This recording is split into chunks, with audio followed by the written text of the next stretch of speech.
Hi, my name's Trish Nugent and I am from Dundalk Community Church. And it's my honour to share with you today some thoughts on worship, especially as we are coming out of lockdown and being able to be a little bit more free to come together and to worship. And as the winter draws near and we're facing into Halloween and the darkness physically seems to be creeping in earlier and earlier every night, it's really important that we remember that as we worship, there is a light that is shooting out across our nation and into our communities because of who Jesus is. And when we are lifting his name up, this is what is happening. I was thinking about what I would share with you today, and an amazing scripture was really just came from my heart and in my mind as I woke this morning, and it's Joel 2 verse 13. And it says this: rent your heart and not your garments. Return to the Lord because he's full of compassion and long suffering, and he will relent from sending calamity. And I know it's been a period of calamity on so many levels for us as believers. It's been a really difficult time for many.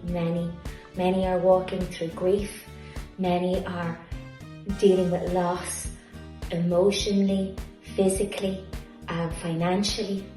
And so when I was thinking about worship, I was really thinking about how we can perceive worship as being something on the outside, which it is, but unless it's right on the inside, and this is what I really think this scripture is challenging us to.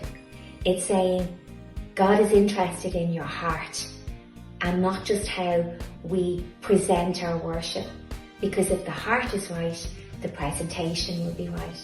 So as we go through our day, let's really begin to really understand the worship that God is looking for is the decisions that we make in those difficult moments when maybe we are suffering loss. Do we turn to him?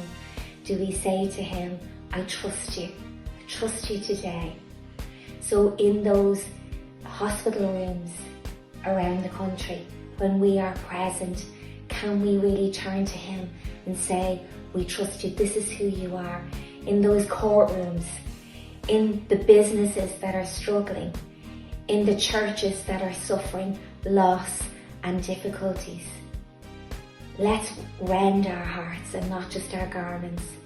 Let's make sure that we know the God whom we are worshipping is one of compassion and long suffering, and we can return to him. May you be really blessed today.